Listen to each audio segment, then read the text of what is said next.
ጤና ይስጥልኝ አድማጮች። በመጀመሪያም ዋና ዋና ርዕሶቹ እስራኤል ለሶማሌላንድ የሉዓላዊ ሀገርነት እውቅና መስጠቷን የተቃወሙ በሺዎች የሚቆጠሩ ሶማሊያውያን ዛሬ በተለያዩ የሀገሪቱ ከተሞች አደባባይ ወጡ።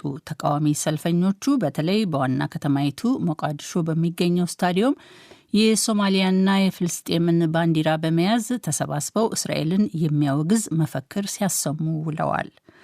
ሳውዲ አረቢያ ዛሬ የየመንን የወደብ ከተማ ሙካላን በቦምብ ደበደበች። የድብደባው ምክንያትም ከተባበሩት አረብ ኤሚሬቶች እዚያ ለሚገኝ አንድ ተገንጣይ ኃይል የተላኩ ብረት ለበስ ተሽከርካሪዎችና የጦር መሳሪያዎች በመርከብ ተጭነው ወደቡ መድረሳቸው መሆኑን አስታውቃለች። የተባበሩት አረብ ኤሚሬቶች በበኩሏ የጦር መሳሪያዎችን በመርከብ ላከች የተባለውን አስተባብላለች። ከሩሲያው ፕሬዝዳንት ቭላዲሚር ፑቲን ፕሬዝዳንታዊ መኖሪያ ቤታቸው ባንዱ ላይ የዩክሬን ጥቃት ለመፈጸም ሞክራለች ስትል ሩሲያ ከከሰሰች በኋላ ፑቲን የዩክሬኑን ጦርነት ለማስቆም በሚካሄደው ድርድር ላይ የያዙትን አቋም እንደገና እንደሚመረምሩ ለዩናይትድ ስቴትስ ፕሬዝዳንት ዶናልድ ትራምፕ ተናገሩ።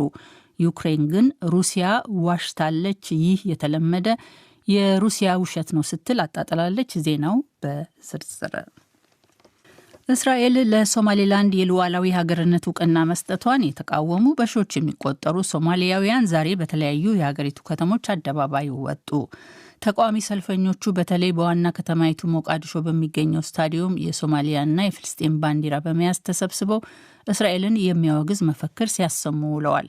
ማንም ሉዓላዊነታችንን እንዲደፍር በፍጹም አንፈቅድም ያሉት ሰልፈኞቹ የእስራኤል እርምጃ ዓለም አቀፉን ሕግጋት የሚጥስ ነው ማለታቸውን የፈረንሳይ ዜና አገልግሎት ዘግቧል። ሰልፈኞቹ ከሞቃዲሾ በተጨማሪ በሰሜን ምስራቃዊው ከተማ ላስካኖድ፣ በማዕከላዊ ሶማሊያ በምትገኘው ጉሬሴልና የባይዶዋ ከተሞች ተመሳሳይ ሰልፎች በድምቀት ማካሄዳቸው ዘገባው አመልክቷል። ቱርክ የሚገኙት የሶማሊያው ፕሬዝዳንት ሐሰን ሼክ መሐመድ ዛሬ ከቱርክ ፕሬዝዳንት ጋር በወቅታዊ ጉዳይ ላይ ይነጋገራሉ ተብሎ ይጠበቃል። ይህ በእንዲህ እንዳለ እስራኤል ለሶማሌላንድ እውቅና ከሰጠች በኋላ ለተከፈተባት ዓለም አቀፍ ተቃውሞ መልስ ሰጥታለች። እስራኤል በዚህ ምላሿ የትኛውም ሀገር በውጭ ፖሊሲ ጣልቃ ሊገባ አይችልም ስትል የሀገራቱን ተቃውሞ አጣጥላለች። የእስራኤል የውጭ ጉዳይ ሚኒስትር ጌዲዮን ሳር ዛሬ በኤክስ ገጻቸው ባሰፈሩት መልእክት ማንም እስራኤል ከማንም ጋር ዲፕሎማሲያዊ ግንኙነት እንደምታደርግ ሊወስን አይችልም ሲሉ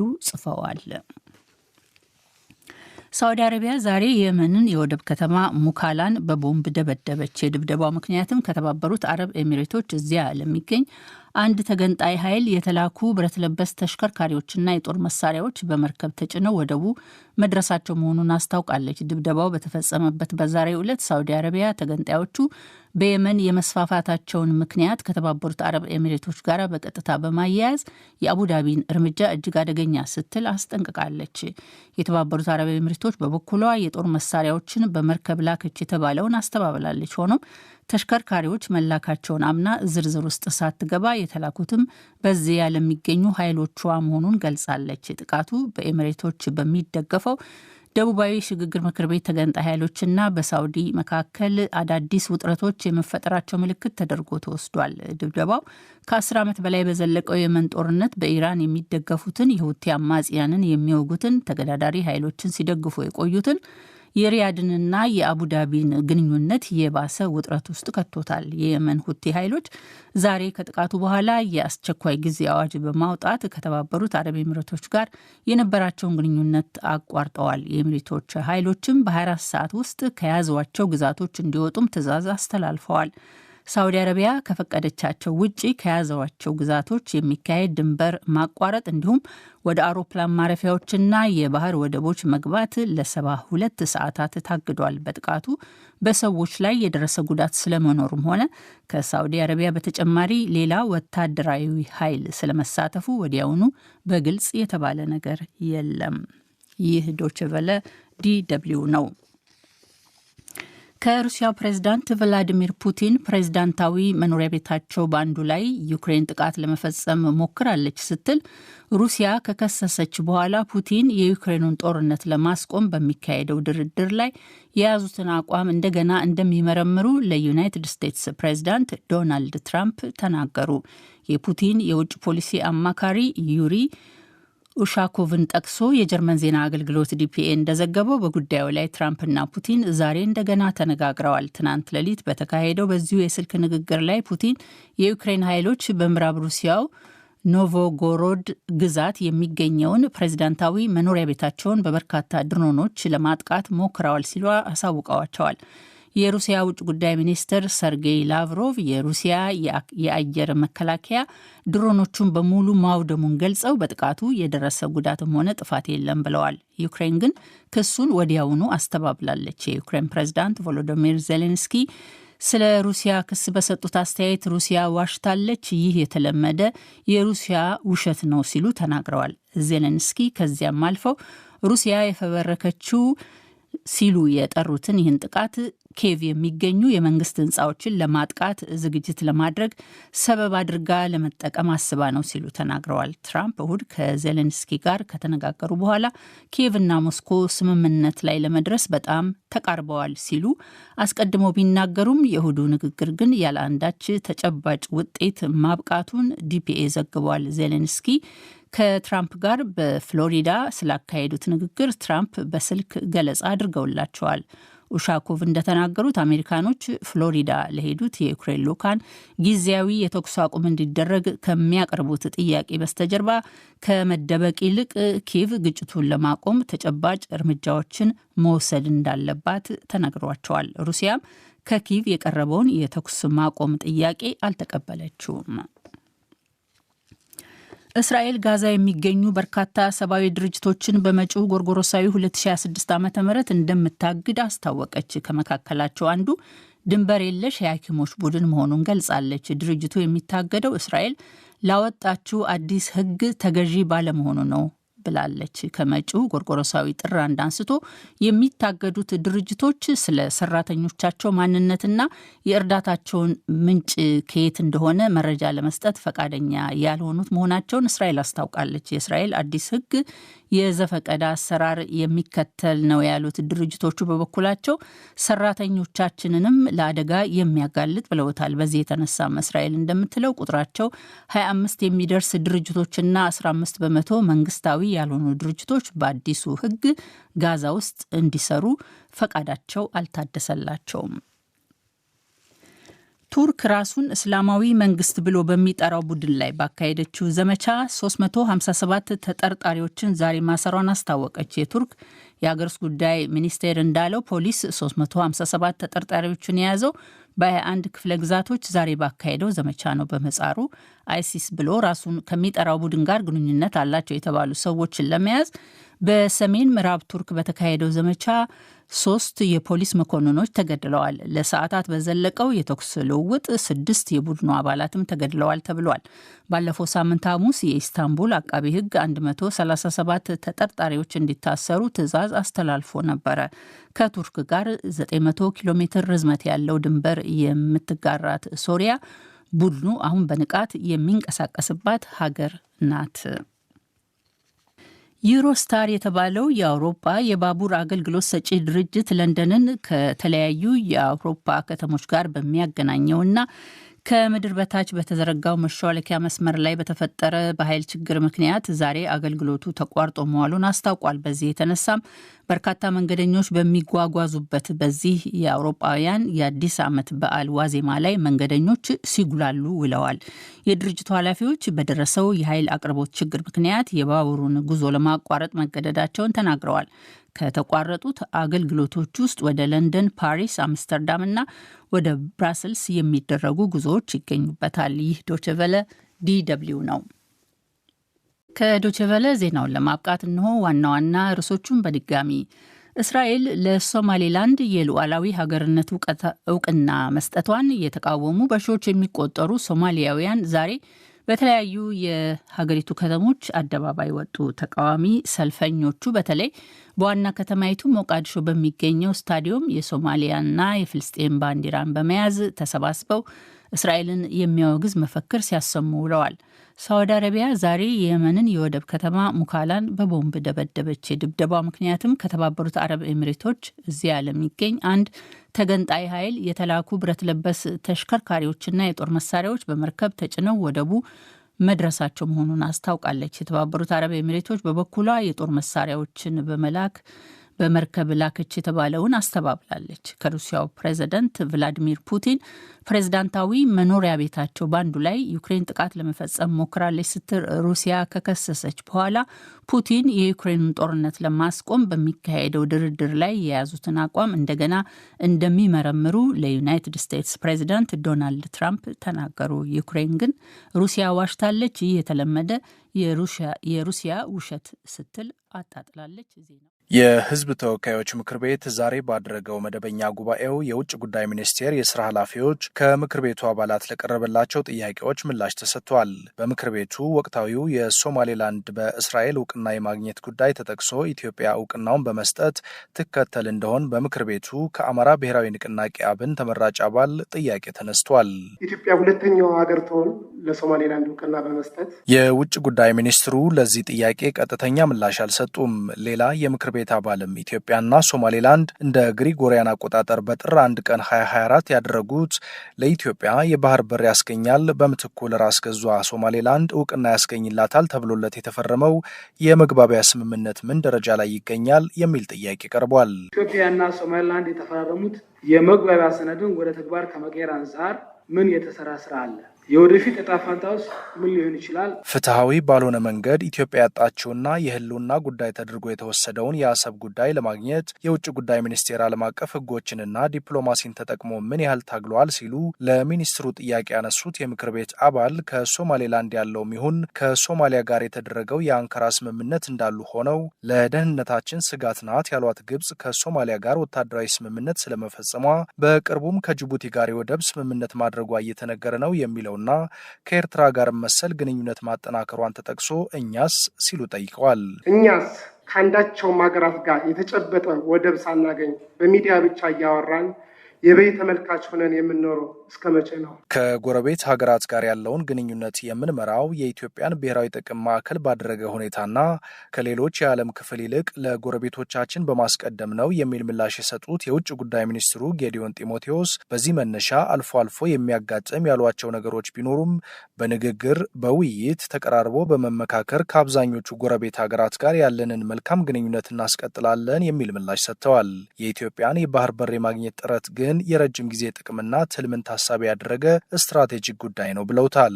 እንደ ሚኒስትሩ ገለጻ ጉዳዩ እንዴት ይሁን የሚለው ደረጃ ላይ መድረሱንና ሆኖም ብዙ ትግልና ልፋት የሚጠይቅ ነው። የስትራቴጂካዊ የሆነ የረጅም ጊዜ ጥቅማችንንና ትልማችንን ታሳቢ ያደረገ ነገር እንደሆነ ላሰምርበት እፈልጋለሁ። ስለዚህ በዚህ እይታ የተጀመሩ ስራዎች ተጠናክረው ቀጥለዋል።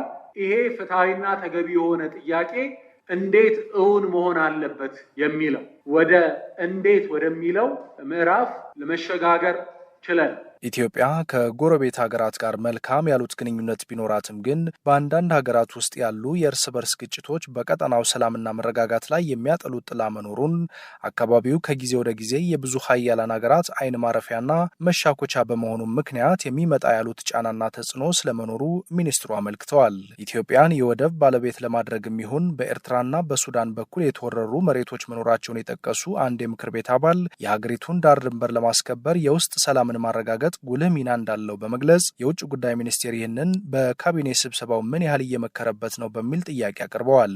ሚኒስትሩም ተከታዩ ምላሽ ሰጥተዋል። ይሄ ጉዳይ የአንድ መንግስት ጉዳይ ብቻ አይደለም ማለት ነው። ይሄ ጉዳይ የአንድ ፓርቲ ጉዳይ ብቻ አይደለም ማለት ነው። የፓርቲ መስመርን የሚሻገር በውስጥ ያሉ የፖለቲካ ልዩነቶቻችንን የሚያልፍ የሚሻገር ጉዳይ ነው። ስለዚህ እንዲያለ ጉዳይ ላይ የውስጥ ልዩነታችን የውስጥ የፖለቲካ አለመግባባታችን አቋም ልዩነት የአስተያየት ልዩነት እንደተጠበቀ ሆኖ እንዲህ ባለው ጉዳይ ላይ ግን በጋራ መቆም ይጠበቅብናል። ለዲ.ደብሊው ሰለሞን ሙጬ ነኝ ከአዲስ አበባ። ጤና ይስጥልኝ ታሪኩ።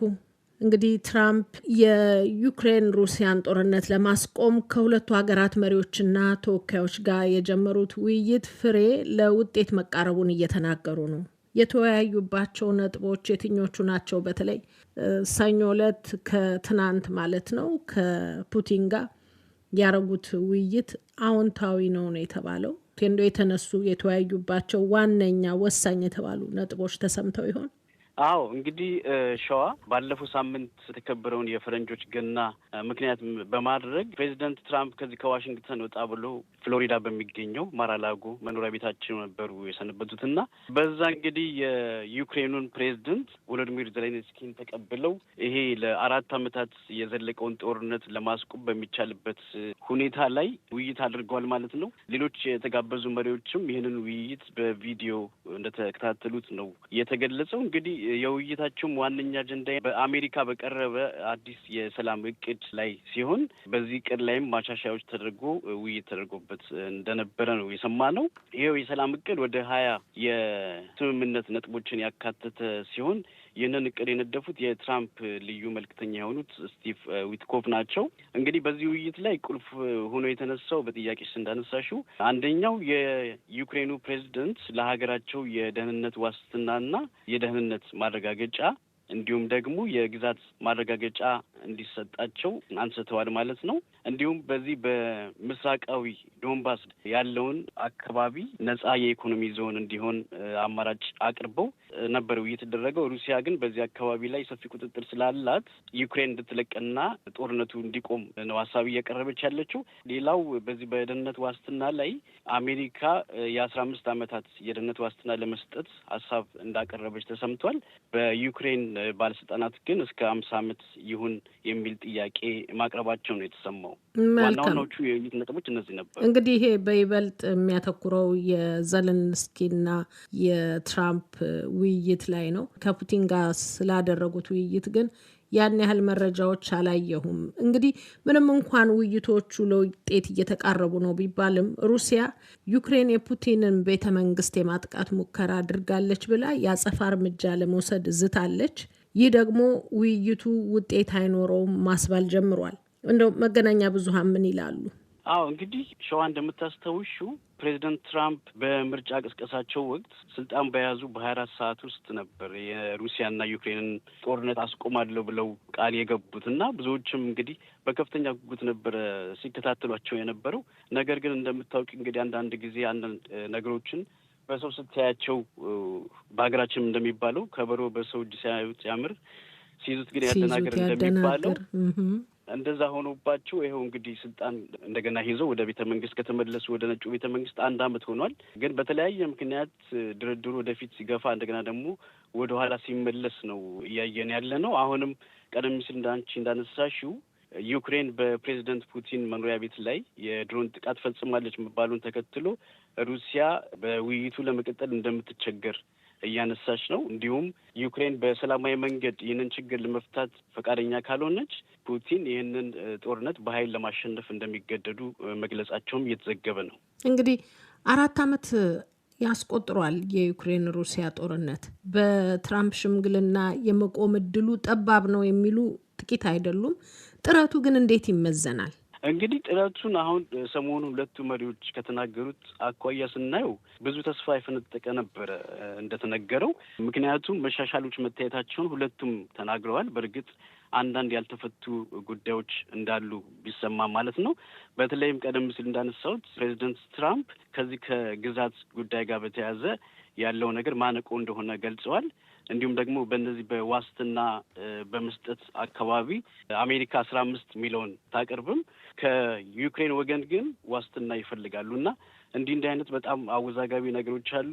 በተጨማሪ ደግሞ ሩሲያ በዚህ በምስራቃዊ ክፍል የተቆጣጠረችውን አካባቢ ዩክሬን ከተቀረው ማለትም 75% ያህል እንደተቆጣጠረች ነው የሚነገረው። ያንን 25% ለቃ ሩሲያ ሁሉንም አካባቢ መቆጣጠር ትፈልጋለች እና በዩክሬን በኩል ደግሞ ይሄ ከህግም አንጻር ብቻ ሳይሆን በዛ አካባቢ የሰፈረው ማህበረሰብ ማናጋት ነው በሚል አይቀበሉትም እና ትንሽ አንዳንድ ነገሮች ከባድ ናቸው እና ትራምፕም እያሉ ያሉት በሁለቱ መካከል እንደዚህ አቻችለው የማይሄዱ ከሆነ ጦርነቱ ከመቀጠል ውጪ ምንም አማራጭ የለውም የሚል በእሳቸውን በኩል ትንሽ አንዳንድ ጊዜ ተስፋ የመቁረጥም ነገር እየታየባቸው ነው የምናየው። የተንታኞች አስተያየትና ግምት እውነት ይመስላል። ምክንያቱም በዚህ አመት አይጨርሱትም፣ 2026 መጨረሻ ድረስ ሊጓዝ ይችላል የሚሉ ሀሳቦች አሉ። አዎ እንግዲህ እንደምናየው 4 አመት ሆነው ይሄ ጦርነት ከሁለተኛው የዓለም ጦርነት በኋላ እንግዲህ በአውሮፓ ከፍተኛ ውድመት ያስከተለ የኢኮኖሚ ጫናውም እንግዲህ አሁን በዓለም ላይ የምናየው ከዋጋ ግሽበት ጋር በተያያዘ አንዱ እንደ ምክንያት እየተጠቀሰ ያለው እዛ አካባቢ የሚካሄደው ጦርነት ነው እና የተወሳሰበ ነገር ስላለው ከአውሮፓ ሀገሮች ጋር በተያያዘ እየተነሳ ያለው ልዩነት ሩሲያ ጦርነቱ ጋር በተያያዘ ከአውሮፓ ሀገሮች ጋር ያላት ቁርሾ ጦርነቱ ቶሎ ይፈታል የሚለውን ነገር ብዙ የሚያመለክት ስላልሆነ ትንሽ ከባድ ይመስላል። አመሰግናለሁ። ታሪኩ ኃይሉ ከአትላንታ ለጊዜ። እሺ ሸዋ በጣም አመሰግናለሁ።